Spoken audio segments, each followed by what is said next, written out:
Before we get to this month's episode, a quick disclaimer. This episode was recorded before news broke of 3 British nationals being arrested on suspicion of spying for China. This episode will, however, give you plenty of background on why those arrests might have happened.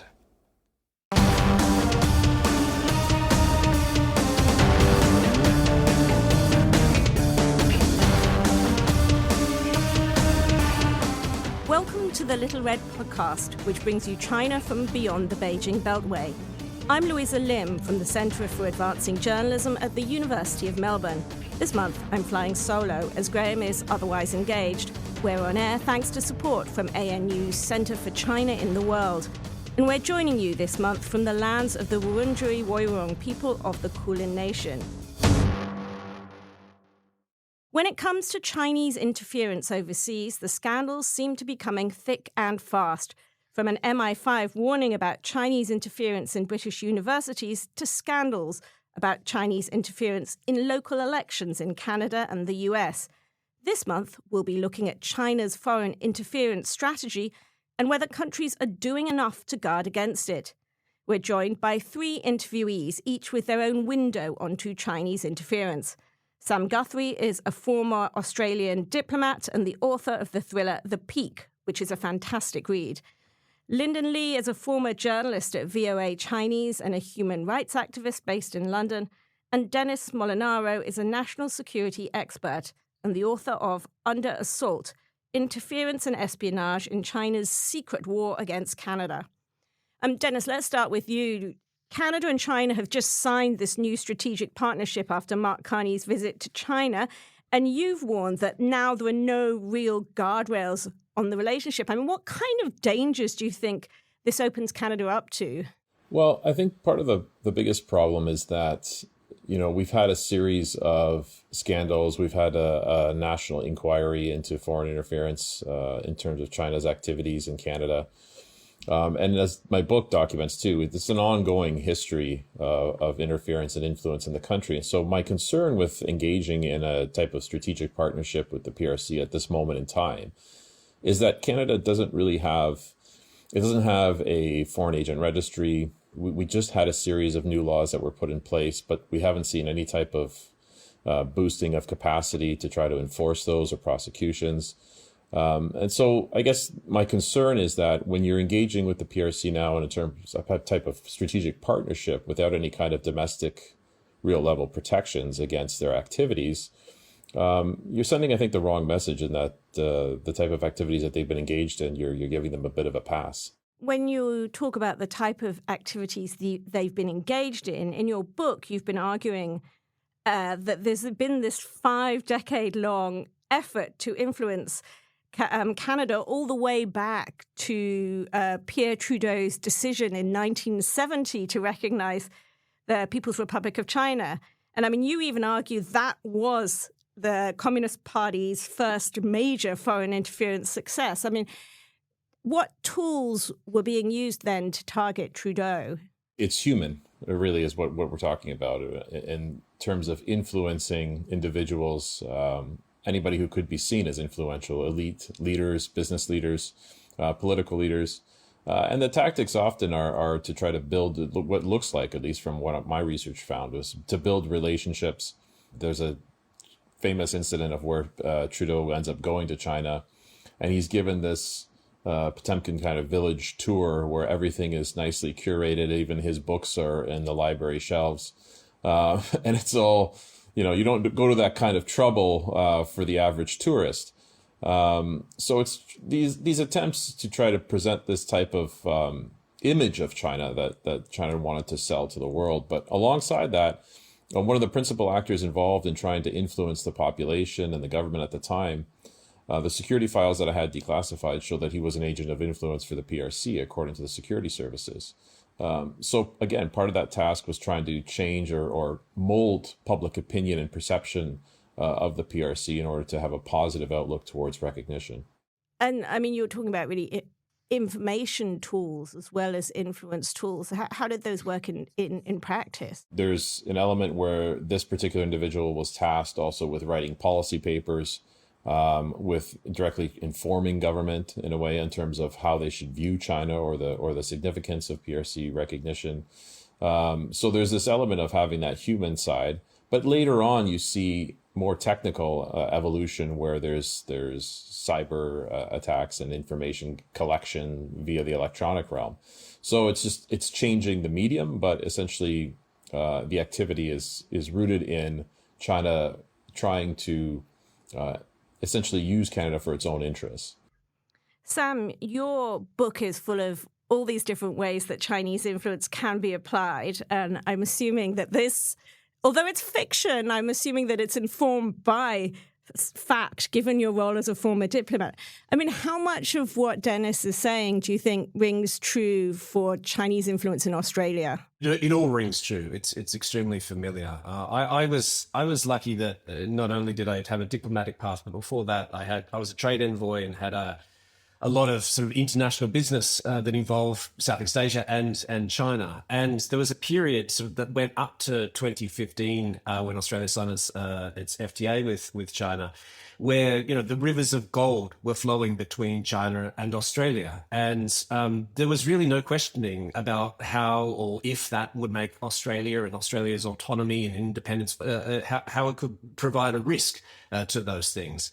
You know, there was what Dennis has talked about in terms of the individuals who can be compromised, you know, be it by those that are fettered when they go to visit from a business contract position to donations into political via property developers in Australia and through political lobbying, all the way down to research grants. You know, I've as a diplomat had conversations with Australian institutions and asked them, you know, give me the list of MOUs that you have in Chinese mainland, and they couldn't because there were so many, and they didn't know who they were with. So, however, the money and the prestige of brokering those sort of MOUs for the institution was a great thing, and they could come back to Australia and people's careers were made. So up to that point in 2015, I think those rivers of gold on top of the mining boom and all the other business and commercial activity that came forth, went ahead unfettered. It was then the interesting sort of steps that sort of the relationship challenge after that, which came in 2017, when the Prime Minister, after a series of sort of political donations and influence concerns, brought in under the Turnbull government those foreign interference laws. And, you know, what were essentially pretty modest laws, that we had, you know, a registry of foreign influence, and that there was, you know, a greater focus on, you know, for example, former politicians going out and representing state-owned enterprises in Australia to look at sort of naval installations in far north of Australia. Basic laws put in place were then, that triggered off a whole lot of sort of counter fury, not only from China, but from those business influencers who had benefited so much prior to 2015. So obviously the Beijing was very angry after 2018, and we knocked back Huawei and ZTE's attempt to get into the major infrastructure or critical infrastructure in Australia. There was then the criticism around the COVID inquiry, and ultimately we saw economic coercion as a result. But that was Beijing's actions. What interests me was the actions of business coming out, and it was the winemakers of Australia who were lobbying the Turnbull government, telling them that these foreign interference laws were dreadful. You know, it was the universities that said, you're going to ruin, no more Chinese students are going to come to Australia. So for me, it's really interesting to see how Beijing can activate people through that sort of influence, through sort of challenging the flow of the rivers of gold, through challenging trade deals, through challenging the university relationships. That sort of compromise to me was a really interesting thing that I wanted to write about. But I mean, that pushback from business, you can't really argue these are agents of Chinese influence, can you? I mean, it's unwitting, right? It's the useful idiot principle, right? Like, absolutely, it's whether they knew it or not, they had become agents of Beijing influence in Australia, and so I think that, you know, what I was interested in writing in a fictitious way, a close to life fiction, was to sort of talk about that, and to talk about how people maybe unwittingly, because they're pursuing their self-interest, you know, be it a monetary interest, be it a sexual interest, be it a prestige interest, can ultimately, unwillingly or unwittingly, find themselves an agent of foreign influence, which we see time and time again. And, this is something that our head of the security services, Mike Burgess at Asia, talks about quite a lot. In fact, we're seeing him more frequently than we've ever seen before, as the amount of foreign interference and risks to intelligence here in Australia goes through the roof in unprecedented levels. We see him talking about this all the time, wanting business to understand the challenges when they, this old principle of what happens on tour stays on tour. Really needs to be dug into, because what happens on tour can actually be brought back and be a real security challenge, both to the country but also to individuals. And I mean, I wanted to ask you about the results of that foreign interference legislation. I mean, we've had 3 cases involving 5 individuals so far in Australia. They're all Chinese. And I saw, I was reading the reporting in one case where the Chinese official who reportedly coordinated attempts by Chinese agents to infiltrate a Buddhist group in Canberra even said, doesn't this have a bit of a spy thriller feel? So I thought it was really interesting that they, even these people supposedly are so seduced by spy thrillers. But I guess my question is, what can we tell from the cases that we have had so far? Because a lot of them seem to be relatively small beer, not massively influential people, a minor Buddhist organization that was already riven by infighting. I mean, is there any pattern that we can see from the cases that have come to light so far? I am a great reader of Alex Joske's work on this, and who I think is one of the greatest authorities in Australia about this. And he talks about how it's easy to dismiss this idea that Chinese intelligence gathering is like gathering thousands of grains of sand, and the Chinese tourists will do a little bit, it'll be at a small level for business, and yet ultimately what's being taken is not particularly material. But for me, it's about the capacity to influence society's understanding of the relationship. It is that political influence that starts at all levels of the community. It starts in a local council level. It starts in a local Buddhist organization. It starts with political donations, and we see former senators on television programs reciting Beijing key messages on the South China Sea.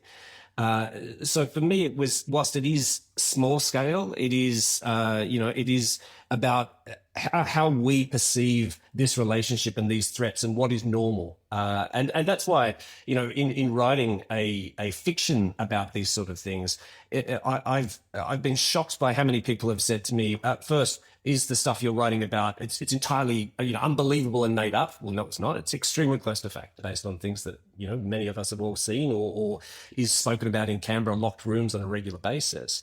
But equally, the idea that, well, I'm one of the first people in Australia to be writing fiction about this. Everyone else is writing fiction about spies in Europe or in the Middle East or in the US. But here in Australia, we have a front row seat to watching how hegemony changes and how influence moves and is being led out of Beijing. And that's something that needs to be extrapolated and discussed. And yet it isn't. And I would say that a lot of these points where there is influence in the community is part of a push not to talk about these issues. If you can engage multiple levels of society to say, no, this is normal, and we shouldn't be talking about those things that will make others cross or put into jeopardy our business deals or our other relationships, that's the point where influence gets really dangerous, if you ask me. Lyndon, let's talk about the UK.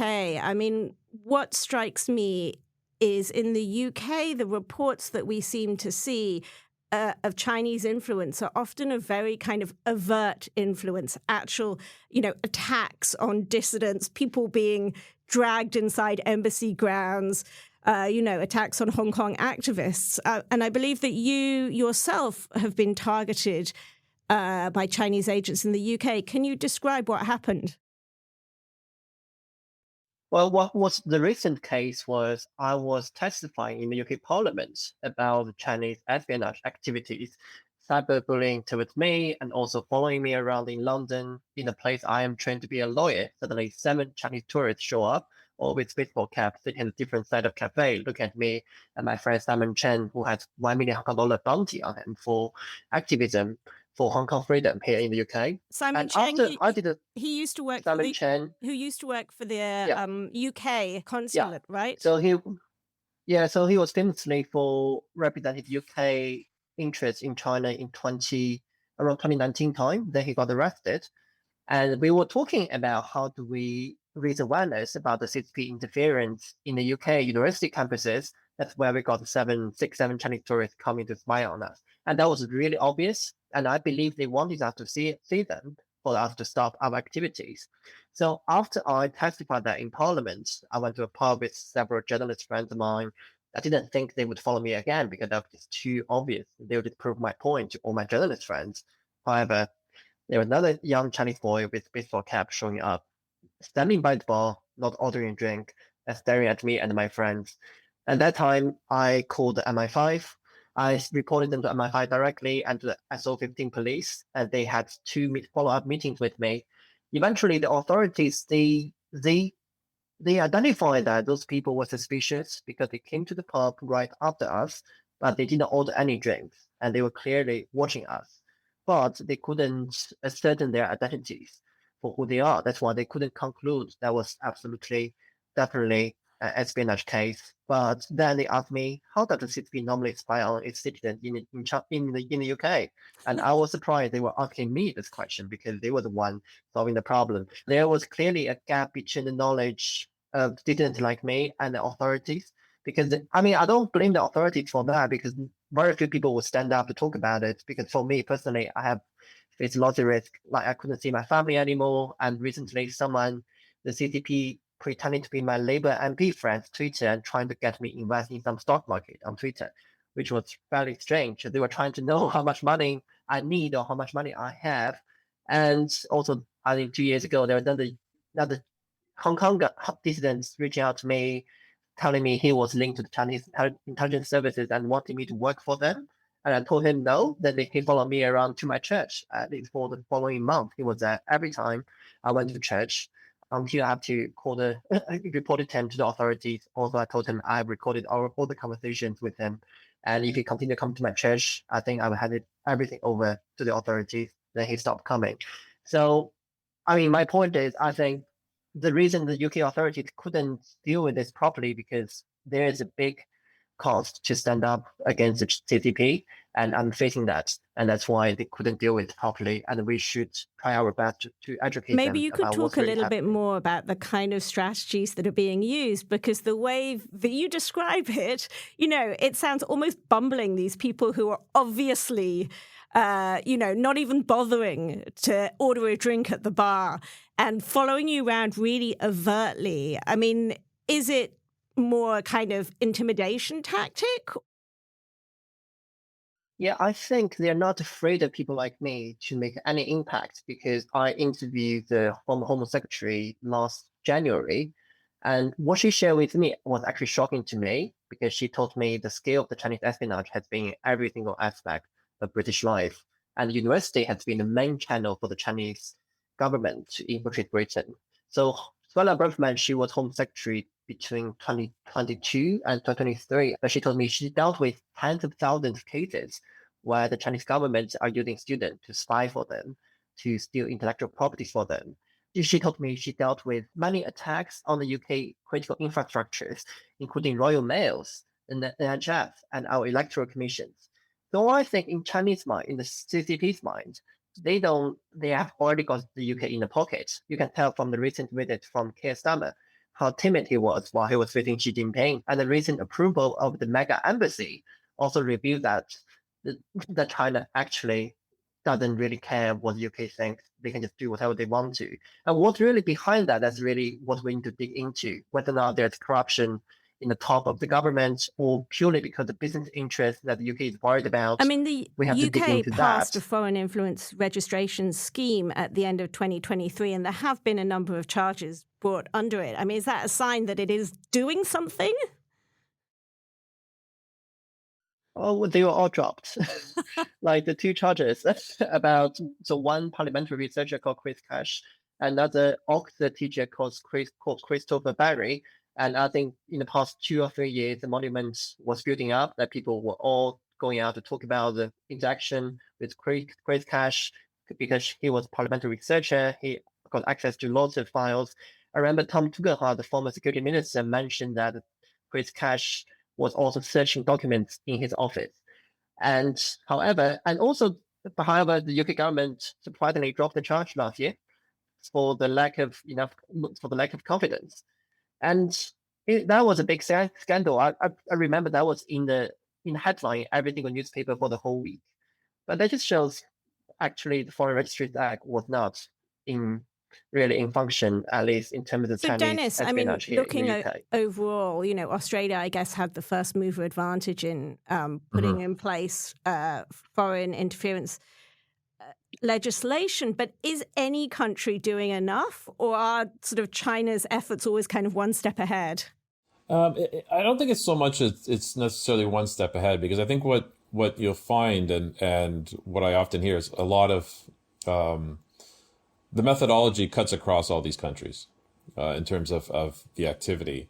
And so I think what it ultimately comes down to a lot of the time is the policymakers believing in the China that they want to believe in rather than the one that actually is.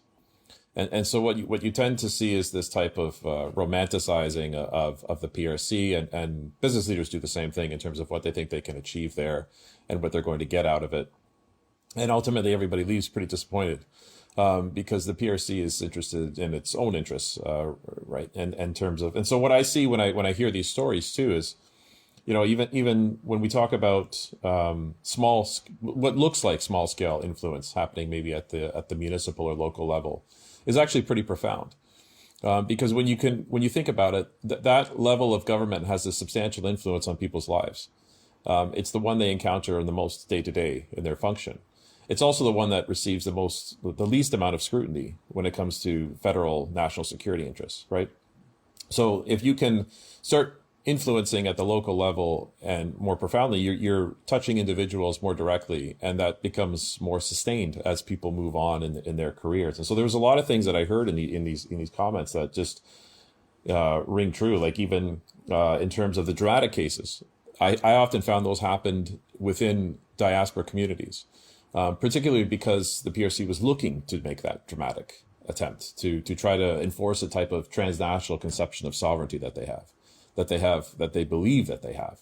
And a lot of that looks clumsy because sometimes it's outsourced to people that they in the local area who could do that. And law enforcement is not familiar with these things because it's, to them, it can often come across as community infighting, and they dismiss it when they don't understand the real national security or international aspect to it. There was a fascinating story in the New York Times by Mike Forsyth last year about the ways in which hometown associations in New York are being mobilized to target candidates in local elections, both sort of backing candidates that follow Beijing's policy lines and penalizing those who don't. I mean, Sam, do we see this in Australia as well? And is there any way to guard against this? Because surely that kind of activity falls below the threshold of foreign interference. I mean, these are all, presumably, most of them are American citizens. Yeah, I mean, and we've seen that in Australia as well. The two elections, if you've watched one of the key seats that used to belong to a prime minister in Australia, the seat of Bennelong in New South Wales, this was a seat that sort of swung against the Liberal Party when they were very, very forward-leaning on their sentiment towards Beijing, and when the then leader Peter Dutton was talking about potentially needing to go to war with China in his former role as defense minister, we saw a swing away from their party. And as a result, the other side really began to think about the messaging to the local Chinese community, which, of course, is a large and significant demographic within that seat. And now when you hear people talking about there is a great degree of sensitivity on both sides of the political divide, which levels up. I mean, we in this country are leaning into some significant sort of political defence footings around new programs like the AUKUS agreement between UK, US, and Australia. But to hear a federal leader talk about why AUKUS and that it is about perhaps a threat from to our north, the specifics of the language seems to be reducing, where we're no longer talking about the nature of the threat, and there is almost this reticence to talk about the nature of the threat. And in Australia, I see that as sort of going back and forth. So before 2015, the feeling from Beijing was that we were the weak link within Five Eyes, and that we could be broken away with all those rivers of gold that were flowing out. I think that that has changed after that period of national security laws coming in, after we have moved towards embracing AUKUS, and that was actually a step that the US took because they were worried that we were this weak link in AUKUS. And yet within Australia, China remains our number one trading partner. And we have this balance between the number one trading partner and our traditional alliance partner. And so there's always this sort of tension between the two. And that makes it really hard for governments to bell the cat, to say this is where the threat is coming from. But much as in the UK, the question around actually saying, well, we could act against these individuals, but only if we say that China is the enemy. In that context, it makes political as well as trade issues. I think the one additional interesting part here, and it sort of goes to Starmer's obsequiousness, and maybe that's reflected in Australia as well, is that our traditional alliance partners are a little bit different to what they used to be now too. And that's our relationship with the US, be it our trading relationship or our defense relationship, is now more challenged and complicated than it was, even 2 years ago. And so we do see our governments hedging and becoming more transactional. And as a result, that lends itself to maybe embracing the Chinese presence in our sort of political or in our business settings more than we would have done even 2 years ago. So, in Australia, we've seen Rivers of Gold 2015, then there being a lot of focus on trying to control this and getting the air of China and seeing the economic coercion against Australia. And now we see this period of stabilization again, where we're trying to build back that relationship because we know we need it in an increasingly complex world where our traditional partner is now becoming more challenged. So you see it going up and down.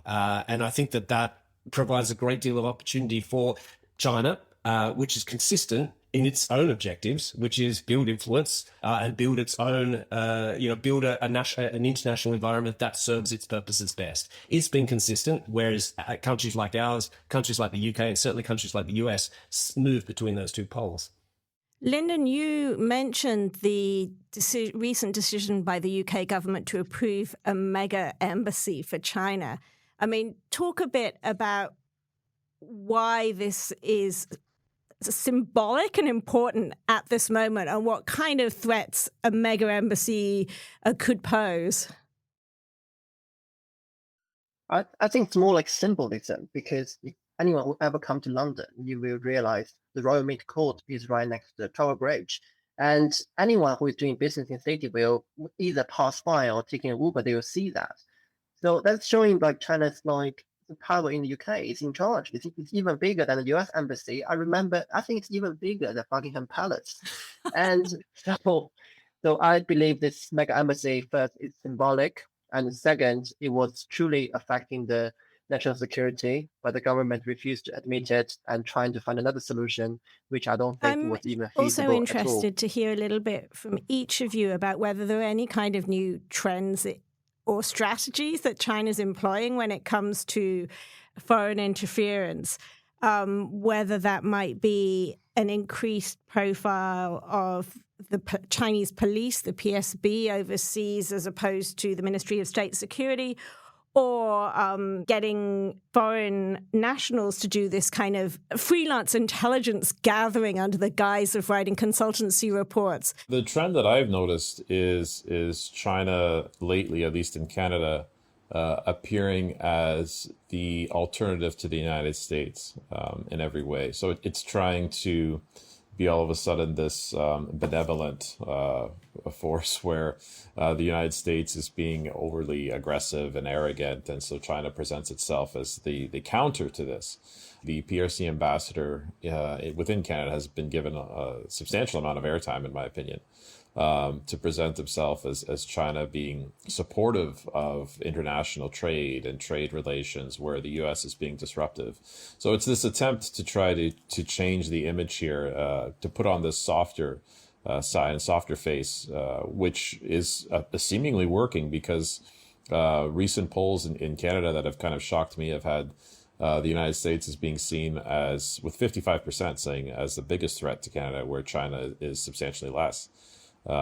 Which is a big reversal. I mean, surely that's diplomacy, not interference. No, it is diplomacy to a point. I would say that the larger goal there is to present a face that is more enticing for individuals. Right now, the recent move with the to remove visa restrictions for Canadian visitors. That's one element where you're enticing more individuals to freely travel to China. Why? Well, there's an opportunity to influence and to persuade and to wine and dine and to put on more of a show. So there's always, within these types of agreements for China, they're looking for an avenue to try to exploit, to try to influence. And Sam, what about in Australia? It's interesting. There is, Chinese intelligence gathering and cyber activity in that grey zone continues unabated. And, we know that China has penetrated both our, government email systems. There are much concern about critical infrastructure and, capabilities that sit and linger on the system that could be triggered into the future. We know that all of that goes on unabated, as much as we attempt to stifle it, or we react once things are exposed. But to me, the biggest sort of weakness that China has identified over previous years is that the wolf warrior diplomacy, the economic coercion, didn't necessarily work, and so now we are moving back to a footing where those relationships can be rebuilt. And to Dennis's point, China is established as the alternative to the somewhat mad approach that we see coming out of the US, particularly in regard to trade. It is entirely ludicrously hypocritical to hear Beijing talking about the free trade and unfettered trade when but 3 years ago, $20 billion worth of trade barriers were placed on Australia as a result of purely economic coercion because we did the wrong thing, didn't let them invest in the right places and had foreign interference laws. And yet it is working. Because the sort of polls that Dennis has mentioned in Canada is also here in Australia. We've seen back in April of last year when the trade barriers that the US were putting on were released, immediately we saw polling in Australia saying that China was a more trusted trading partner than the US. And now we are seeing, in terms of polling in the community, that China is seen as a more stable influence in global affairs than the US. So to me, that is that balance of we continue to attack or be attacked in the grey zone, cyber warfare, infrastructure penetration, all of these things. But at the top, we calm down concerns and preparedness, because we are back to saying, well, we're a great trading partner. We are the consistent, responsible, grown up on the world stage. And to me, that's where we stop talking about it. We stop acknowledging risks and preparing for it. And Lyndon, what about in the UK? Are we seeing any new tactics emerging there? Well, just last week, what happened, there was the news saying that the UK's Financial Reporting Council, they're letting the Chinese auditor to use their home standards for London listings. So basically, I think after the visit to Keir Starmer, they not only China side opened a visa-free for the British citizens, which we all know that will make it much easier for them to recruit spies, because the past few spy scandals were recruited on their way to China for a holiday or summer internship. So I think in UK, they don't talk about it anymore, like in Parliament. I remember while I was journalist in 2023, that was in the Conservative government, there were China events at least twice a month, talking about interference, espionage. There'd be MPs talking about it. They were concerned about it, the press. But now in the UK press, it's actually very quiet. Even recently, the David Stern, Prince Andrew's aide, was reported to have link with China, which I personally investigated that, and I found out there was hundreds of millions of pounds actually coming from his companies in China to his Hong Kong company. And the whole scheme was between Epstein and him to David Stern to assist the Chinese new billionaire and state-owned company holders to do wealth management. And we all know that possibly means the money laundering. So even though we broke that in Telegraph, it was not getting much attention. So I don't know if that's why, because the British public lost interest, or because intentionally the government doesn't want to play this up. So in the UK, I think that's the most scary thing, that they don't talk about it anymore, and we don't know what's happening. And it was reported that China was bringing more diplomats and more spy armies to the UK because the new embassy was way bigger than the previous one. And we can wait and see what's going to happen in London I mean, in the you next just few mentioned years. the Prince Andrew Epstein scandal. Talk us through what you found when you were reporting on it. How did Chinese influence play into that? Yeah, so we all know Peter Mandelson. Former Basically, ambassador to the US and Labour Party politician. Correct. And he was also having the role of selecting candidates for the Labour Party during the last election. And we found the link between him and Epstein. And they were working very closely. And Peter Mandelson was passing state secrets to Epstein while he was, I think he was deputy prime minister or minister during the Gordon Brown time. And also in another email chain, we found out actually Epstein and Prince Andrew, they're doing business, assisting CCP officials and rich Chinese men to do wealth management. So I think we can link those things together to say actually there was some business interest between those people, between Epstein, Mandelson, and Mandelson is very pro-China. So his company called Global Counsel was trying their best to get Chinese state-owned clients. He was also meeting with the man was in charge of transnational repression in Beijing. So we can tell this Epstein-Mandelson chain could actually impact. I mean, I hadn't realized there was a government. China angle to the Epstein files. Dennis, are you seeing any of that in Canada? No, this is actually most of what I've seen is happening in the U.S. I saw that story that's happening in the U.K. as well. We had some discussion about how the influence, whether it's very subtle, and so how do you discern the differences? And that's intentional. That's entirely intentional.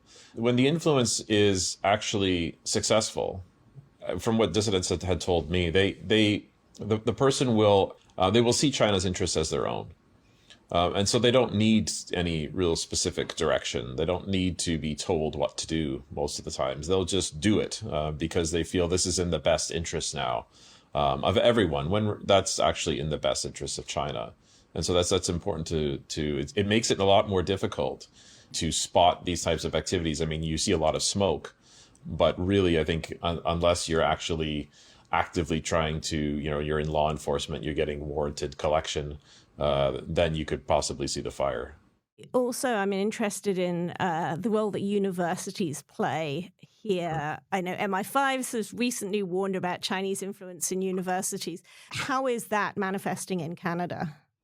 Oh, it's the same everywhere. I mean, this is a situation where, the PRC will seek to exploit the openness of academic exchange and of sharing of ideas in an attempt to try to build partnerships with academics at universities. In an attempt that the 1,000 Talent Plan was the precursor to all of this, and that the ability to fund research or to fund academics directly in an attempt to acquire the intellectual property. There's no sense in stealing or hacking, which you could potentially get just by someone giving it to you. And so that trend is playing out across Canada, the United States, Australia, the UK. It's very, very similar. And Sam, in Australia, where do you think Chinese influence is sort of showing but not being recognized at the moment? Where are the areas of greatest vulnerability? I think it's interesting how frequently we are seeing Mike Burgess, the head of ASIO, out and talking about these issues. In a speech late last year, he said that in 1 year alone, there was about $12.5 billion worth of Australian intellectual property stolen as a result of espionage activities. And, that's not specific to China, but obviously the inference was that China was a sort of a starring cast member in that mix. And a lot of that, is the new world in which we live, where there is this relentless hunger for strategic advantage, where espionage is at higher levels that even eclipse that we saw during the Cold War. And a lot of it is around intellectual property. It's about finding the things that will give a comparative advantage in the trading or strategic relationship. He talked about there's been some like 24 cases of foreign espionage in Australia, which have been disrupted by ASIO. And a lot of it was around things like science and technology, commercial secrets. It was about Antarctic research, green technology, critical minerals and processing. And then, of course, in the Australian context, as I talked about before, we have AUKUS, nuclear submarines. There's a lot of IP that will be transferred during that. And so that then becomes something of the honeypot to be focused on. And the government is falling over itself in order to put the appropriate sort of security boundaries around those sort of things. But that will very much be, the key target of the future. And Lyndon, in the UK, where do you think that the greatest vulnerabilities lie? I think it's the same as the university. So I remember before I came to the UK, I was in China and I received a Chinese email. The email in Chinese from my university telling me to join the Chinese Student and Scholar Association, and they were hosting some sorts of orientation day in Shanghai. And then they will pick me up from the airport. And later, I was really suspicious. I was thinking, how did they know like about this? How did they know like I need that? So upon arriving in the UK, so I came to the Christian Union because I'm a Christian. So I was there, and there were the very strange Chinese students coming here to interrogating me. Like he asked me very intuitive question like, what's your name, where you're from, where did you attend high school, and where are your parents? Then he went around asking all the Chinese students the same question. I was really suspicious because before arriving in the UK, I heard that the Chinese security services would hire students to spy on each campuses to make sure everybody acts in line, not to join the protest. And that's the first time I experienced that. Later, I tried to expose that to my university, but I found out actually the Chinese society in the student union website was claiming very bluntly that they were under the PRC embassy's education section. So I was thinking, how could you allow that to happen? And then I dig further and found out in the 2019 Hong Kong protests, the Chinese society was protesting against the Hong Kongers protests, and university banned the Hong Kong from protesting. So I think that's the biggest vulnerability. And I reported this all to my law school, and we were trying to lobby the university to tackle this influence from the Chinese Communist Party because there were at least 100 Chinese students who are pro-democracy. They want a safe space to protest. But what we heard from the university management was, well, we knew about it, but if we were too harsh on China, our education and business department will go bankrupt. So like Dennis and Sam talk about this kind of vulnerability of the university sector where they're highly dependent on the Chinese income. Their purpose is no longer educating the British and Chinese students about democracy, about the rule of law, about the things the West holds dearly. The purpose is purely to survive. So this leads to the Chinese students with no space but to actually join the CCP because the Western institutions are not teaching them to do other way. So I think that the biggest issues now is university. As I mentioned earlier, the former Home Secretary told me the university in the UK was the main way the Chinese Communist Party used to infiltrate the British society. And I think that's the biggest concern, the biggest weakness. And maybe that's why the MI5 was issuing warning to the Vice Chancellors about the CCP Given interference that on financial campus. incentive that businesses and universities have to, court Chinese money in order to stay afloat at the moment, what kind of guardrails do you think could be put in place and are possible? Lyndon, you first. Well, we passed the Free Speech Act, I remember 2 years ago, that was requiring the university to protect free speech on campus. If not, they'll be deregistered at university. I think that legislation should be more robustly implemented on campuses because China needs the UK university as much as the UK university needs China.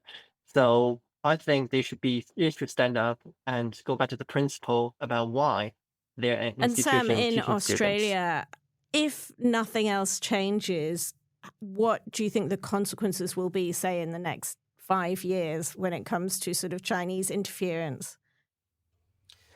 It'll be the muddying waters of an educated population that can then vote appropriately on significant bills that go to our national security and our national positioning. AUKUS is still a highly contested alliance step within Australia. You imagine if there is an invasion of Taiwan and the Australian government wants its people to have to be in lockstep with whatever decision it takes at that moment. If the waters are entirely muddied, then you won't have that social cohesion. And I think social cohesion really is the core of foreign interference. Yes, we talk about the university sector or trade. I think if you look at where foreign interference targets, it targets particularly when it's coming from an authoritarian background. It targets the freedoms of a democratic society. Universities is one aspect of that. Our free approach to information is another sense of that. And I think that is the target. If you can, corrupt someone who is in the exporting business, or if you can use the fact that they are showing you their intellectual property. And this was a story that the Asia Director General had said, a delegation coming to Australia to look at some very special IP around the growth of a certain plant, and then discovering that the delegation was walking off with pieces of that plant in their pocket as they returned home. So if you can exploiting a tool like that is the same as exploiting on social media, having a very targeted campaign to argue both sides of a proposition on social media that then creates political uncertainty in the country. If you can create that sort of lack of social cohesion, then the country, the democracy, moves into paralysis, which at the time when you need it the most to be able to make a decision and to give a political sanction for a certain movement, be it one way or the other around Taiwan or any other significant issue, that's when we will see, the real outcome of foreign interference. But given that kind of completely amorphous and wide-ranging strategy, what can Australia do to guard against it? Well, I think Australia's done a lot. Things like our Foreign Investment Review Board really looks closely at issues around national security when considering capital coming into this country, particularly capital that can control things like energy grids and whatnot. That wasn't in play even sort of 10 years ago, and now we have those considerations. Universities and the protection of IP and the backgrounds of various researchers that get access to things that have, for example, dual use, can be deployed in a defense context, are now much more rigorously focused on. So there are those pieces of the system where we can harden it through legislation and other regulatory basis. But most of all, to me, it's about education. I went and wrote a novel called The Peak, and that was all about taking these big thorny issues that we don't talk about enough and turning them into an easily acceptable, thriller with lots of momentum and characters and pace and passion. But it's about having these issues that we're talking about here in a rather, elite forum, more broadcast across society. So people understanding what the threat really looks like. And it could be you. It could be your special plant that is in someone's pocket. It could be you when you're, having a great drunken time on a trade delegation and suddenly someone's slipping something in your drink or you're taking the wrong person home. This could be you. This is everyone's issue to focus on. Dennis, I've heard you saying that there are now no reasons for optimism, and that you're more pessimistic than you were following Mark Carney's recent trip to China. I mean, is it really that bleak? It doesn't have to be, but I feel like the climate currently is. But the positive thing, I think, is that the climate can change. I think culturally, there's a few things that we have to do, but I think one of the biggest things is we have to stop letting China dictate these false choices, which don't exist. This idea that somehow if we take measures to protect ourselves, if we take measures to stand up for ourselves, stand up for our industries and our people, that somehow that should affect or would affect trade. And that's a false choice, and that's one that China creates. And so I think what we need to do is we need to be able to understand that China also respects strength. And if it perceives weakness, it will walk all over it. And so what we need to be doing is essentially starting from a cultural standpoint of not trading off principles for trade, and stop letting China make that choice when it's a false one. And if nothing happens, what will the consequences be in, say, 5 years' time? Are we looking at, almost a situation of state capture? Yeah, I think that the consequences are dire, particularly as China seeks to advance its own interests in the region when it comes to Taiwan, or whether it comes to the South China Sea or what have you, and its neighbors, and for our own countries in terms of what it can do domestically. Because with the visa-free travel, that exposes influence to wide segments of the population that will travel to China. Beyond elites. And with AI, the new development, ultimately what interference and influence's goal is to change how you think. And so what we're dealing with too is a form of cognitive warfare.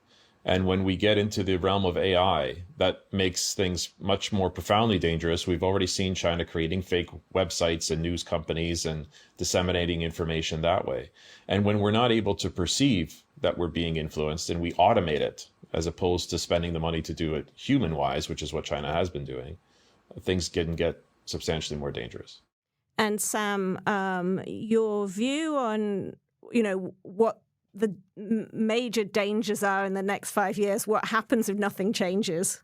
I agree with Dennis. It is that sort of mind capture. But I just want to, Louisa, just in terms of trying to say something positive, I think Australia is a wonderful example of, we were the first country to do foreign interference laws, and we were one of the first countries to have some significant economic coercion dropped against us. Not the first, Korea, Japan, or have their own experience, but $20 billion worth of economic coercion against Australia. Australia didn't change its positioning. There were barriers on our wine and on our beef and all manner of different exporters that were totally reliant on China, that put all of their chips in the China basket. And when those $20 billion worth of trade barriers came, yes, there was some grumbling. Some of those industries went to the Prime Minister's office and said, change your ways, change your ways. But ultimately, what really happened in this country was that we found other markets. We diversified really quickly.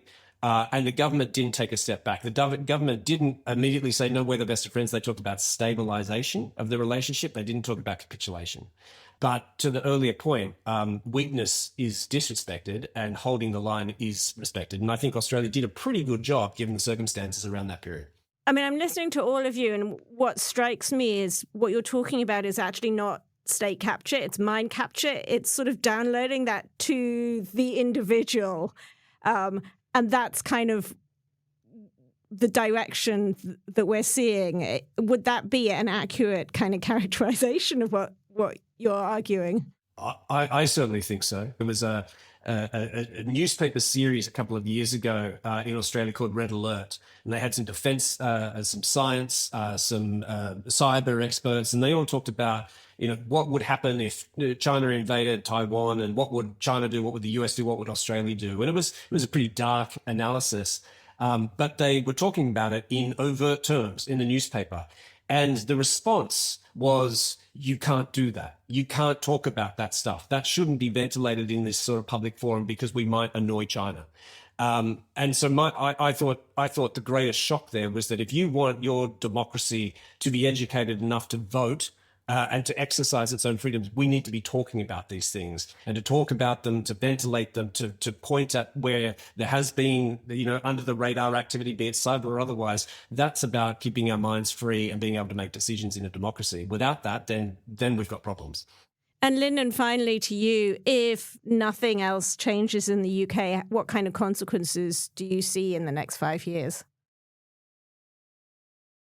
Well, actually, when the new mega embassy was approved, I was thinking about migrating, literally. I was thinking this is not safe anymore. Not just me, and many other Hong Kong dissidents, and even China experts, they all felt like London has never been safe anyway, but it's no longer safe. So I think in the next 5 years, but I think I'm also thinking, because the economic situation in China is not really that good. I've been talking to some people on the ground, the Chinese people, some ex-CCP officials. they were all complaining about Xi Jinping. And in Chinatown, I've seen more illegal migrants coming from China, and they mostly now come from some random province like Shandong, like the province where migration was not a thing. Of course, I cannot predict the future in 5 years' time, but if China doesn't change in 5 years' time, it will be a dire situation because UK has been infiltrated this way. It will just gonna get worse. And I think they will make sure people like me will stop talking. And democracy will also be influenced. Because one of the key reasons why I'm talking about this here was when I first came to UK, I had a lot of hope for democracy, for the freedom, because I grew up in China with no freedom. But now looking at Britain, they were trying to introduce digital ID and all those kind of trade with China and the censorship of free speech. That was really worrying me. And also, I grew up in China knowing that the CCP's goal is not just to simply doing business with foreign country, because the purpose of the Chinese Communist Party was to revolutionize the world. It also believed it was bullied by the Western powers, by Australia, by China, by America. So the purpose of them is to destroy. It is not to be a friendly face. The purpose is to destroy. So I think in 5 years' time, China will escalate its actions against our democracy here, and will create more fake news, will create more divisions, and I think they will find a way to make sure the democracy will destroy Lyndon itself. Lee, Dennis Molinaro, and Sam Guthrie, thank you so much for your time. Thanks for having us.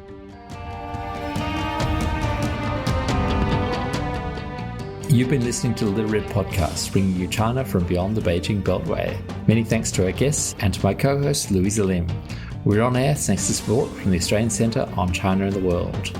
Our editing is by Andy Hazel, background research by Wing Kwong, our music is by Susie Wilkins, and our cartoons and GIFs are courtesy of Seb Danta.